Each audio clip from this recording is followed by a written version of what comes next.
दोस्तों आज की वीडियो में काफ़ी महत्वपूर्ण डिटेल पे अपन बात करने वाले हैं। जी हाँ, मैक्सिमम पतियों के साथ सबसे बड़ा धोखा कहाँ पे होता है मैं आज की डेट में बता देता हूँ। जब भी 498 का केस पुलिस थाने में होता है, जी हाँ, और उसमें जैसे 498A मतलब 498A का केस लगता है, उसके साथ में 377 पति पे लगा दिया जाता है, 354 उसके भाई पे या कोई रिश्तेदार पे, 376 उसके पिताजी पे या उसके भाई पे।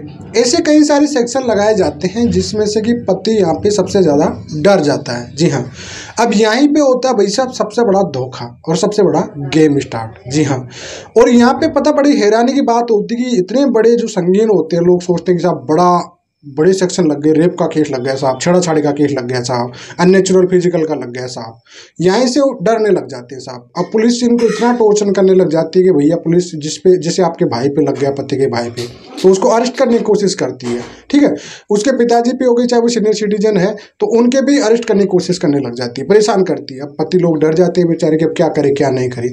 फिर चलता है भैया इनका मामला, कहीं लोगों का कहना तो ये आता है कि भाई पैसा लेना देना ये चीज़ें होती है, लेकिन आज की वीडियो में आपको ये सब चीज़ें क्लियर करने वाला हूँ कि आपको डरना नहीं है। जी हाँ, अगर आपने ऐसा कुछ किया नहीं है तो फिर आपको डरना नहीं है किसी भी कंडीशन में, चाहे पुलिस आपको जेल डालने की धमकी दे, किसी भी धमकी, उससे आपको डरना नहीं है। तो इस वजह से वीडियो करते जरूर देख लेना। तो चलिए दोस्तों, नो टाइम पास नो बकवास, सीधा करते हैं काम की बात। मैं हूँ हंस। सेकंड बात दोस्तों, कमेंट में नंबर ना छोड़े, अगर आप मुझसे ही बात करना चाहते हो, डिस्कशन पूरी डिटेल होती है, अपॉइंटमेंट बुक करके आप बात कर सकते हैं। देखिए दोस्तों, सबसे पहले जो 354, 377, 376 का मामला बन रहा है, ठीक है।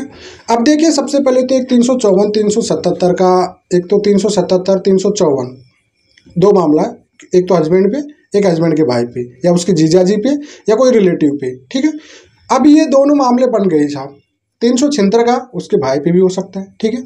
तो ऐसी कंडीशन में क्या होगा, पुलिस आपको अरेस्ट करेगी। सबसे सिंपल सी बात है, पुलिस को आप बोलिए कि भैया 41A का CRPC 41A का नोटिस दे दीजिए, देना पड़ेगा पुलिस को किसी भी कंडीशन, क्योंकि अन्य versus state of Bihar judgement है पूरा।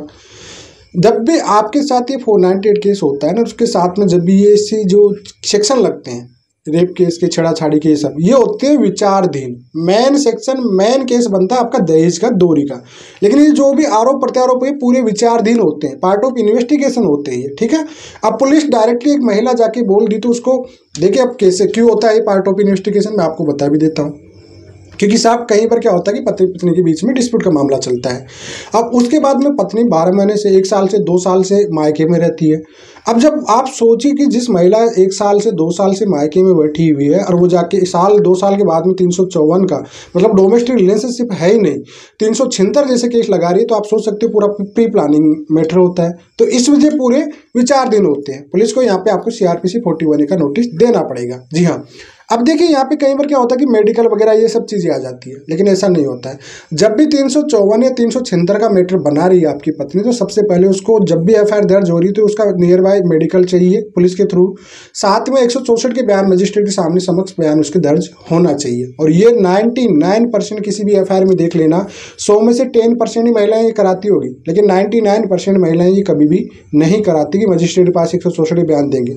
यहीं से है ना पुलिस गेम खेल जाती है आपके साथ, फिर आपको डरा जाती है, धमका जाती है, और आप कहते हैं एक तरह से जाल साजिश हो जाता है, और यहीं से पैसों के चक्कर में फंस जाते हो पति लोग। और वहाँ पे फिर क्या करती है, उनसे इन्वेस्टिगेशन करती है, 161 के बयान लेती है पत्नी का, पुलिस बुलाती है, और उनके बयान में जब पता पड़ता है ऐसा मेडिकल कुछ नहीं है, तो पति को डरा धमका के गुमराह करके अच्छा खासा पैसा, मोटा खासा पैसों की डिमांड की जाती है। पति लोग डर के मारे पैसा दे भी देते हैं, कई लोग तो 2-2, 5-5 लाख रुपये दे देते हैं। जी हाँ, मैंने कहीं लोगों से देखता हूँ, जब लोगों को सुनने में आता है साहब 2-2, 5-5 लाख रुपये ले लिया गया।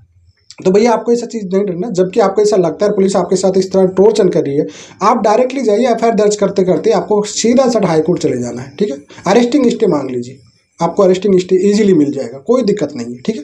पहली स्टेप आप अरेस्टिंग स्टे लगाइए, सेकेंड आपका इसको डायरेक्टली FIR के बेस पर क्वेश्चन कराइए। जी हाँ, 2 ग्राउंड में से याद रखिए, पहले तो अरेस्टिंग स्टे, जो पुलिस परेशान कर रही है उस पर रोक लगवाइए, सबसे पहले तो हाई कोर्ट चली जाइए। सेकेंड आप लगाइए इस पर क्यूसिंग का, वही CRPC 482 में जाके देखिए। क्यूसिंग अगर आप डालते हो ना, तो क्यूसिंग में आपके जो फालतू के सेक्शन लगे, 354 डोमेस्टिक रिलेशनशिप थे नहीं, 2 साल बाद प्री प्लानिंग के साथ में, कोई मेडिकल नहीं है उसमें, किसी भी तरह से 164 के बयान दर्ज नहीं है, कुछ भी है, तो देखिए पूरी तरह से हाईकोर्ट से निकल जाएंगे, रिमूव हो जाएंगे इसकी। आपको ये जो प्रताड़ना या हरासमेंट होगा, पुलिस का टॉर्चर होगा, वो बिल्कुल नहीं होगा। और इन्हीं सेक्शनों को ना आज की डेट में मोहरा बनाया जाता है सबसे ज़्यादा। ये बात आप अच्छे से समझ लेना। जी हाँ, तो जब भी आपके साथ ऐसी सिचुएशन होती है, आपके साथ होता है, पहली बात तो कहीं ऐसा नहीं कि हर जगह ऐसी पुलिस होती है, पुलिस आपको कोऑपरेट करती है अगर आप प्रॉपर पुलिस को कोऑपरेट कर रहे हैं।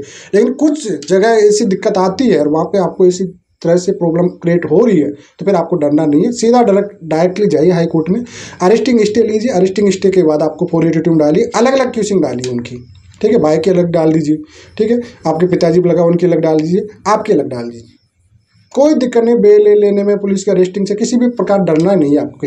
किसी को पैसा ऐसा नहीं देना, कोई मतलब है नहीं किसी तरह से। क्यों? क्योंकि जहाँ पे आप उसको देगे ना, हाई कोर्ट में जो दोगे ना, उस समय तो आपका पूरा जहाँ पुलिस को खिलाओगे हम, तो आपका पूरा केस ही खत्म हो जाएगा भाई। क्यों पैसा बर्बाद करना है, क्यों डरना है, मेंटल हरासमेंट क्यों करना है जब आपने ऐसा कुछ किया ही नहीं है। तो इन्हीं के लिए वीडियो था।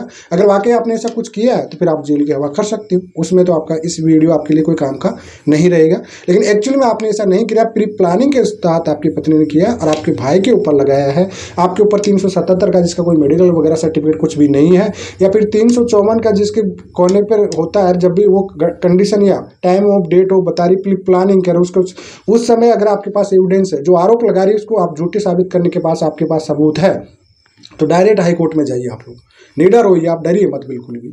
हाई कोर्ट में चले जाइए आप लोग, डायरेक्टली अरेस्टिंग स्टे लगाइए, रिक्यूसिंग लगा दीजिए। अगर वो आरोप लगाए यहाँ पे, तो आरोप को या तो सिद्ध करेगी, आरोपी के बेस पे कोई एविडेंस वगैरह नहीं, यार आपने उस आरोप को गलत साबित कर दिया, तो आपका एफआईआर के बेस पे ही पूरा क्यूसिंग हो जाएगा मामला। जी हाँ, तो इस वजह से थोड़ा सा स्मार्ट दिमाग यूज कीजिए और डरिए मत कभी भी, क्योंकि अगर आप गलत नहीं हो तो आपको डरना नहीं चाहिए कभी भी। अगर आप गलत हो तो फिर डरिए आप लोग, फिर तो आप देखो जो होना है वो तो होगा फिर तो आपके लिए, ठीक है। जबकि पता मैक्सिमम ज़्यादातर, क्योंकि ये ईगो की बात होती है मैक्सिमम। जब मैं एक और बात बता देता हूँ कि मैक्सिमम जब महिला लगाती भी है, सेक्शन जो ऐड करती है, खुद महिला को पता नहीं होता है, उस टाइम में उसके अंदर ब्रेन वॉश कर दिया जाता है इस तरह से कि ये सेक्शन लगाओ, प्रेशर में आएंगे, ये करो वो करो, ठीक है। मैक्सिमम 99% महिलाएं इस सोच के लगाती है चल ठीक है, तो उस चक्कर में वो सेक्शन लग जाती है कई बार, ठीक है। बाद में पता पड़ता है ये तो सब निकल गए, पुलिस वालों के पास से निकल गए, सब कुछ हो गया, ये तो सब कुछ हो गया। बाद में समझ आता है कि जब आपका इन्वेस्टिगेशन ये सब कुछ हो जाता है कि साहब ये तो कोई केस था ही नहीं, बनता ही नहीं था केस।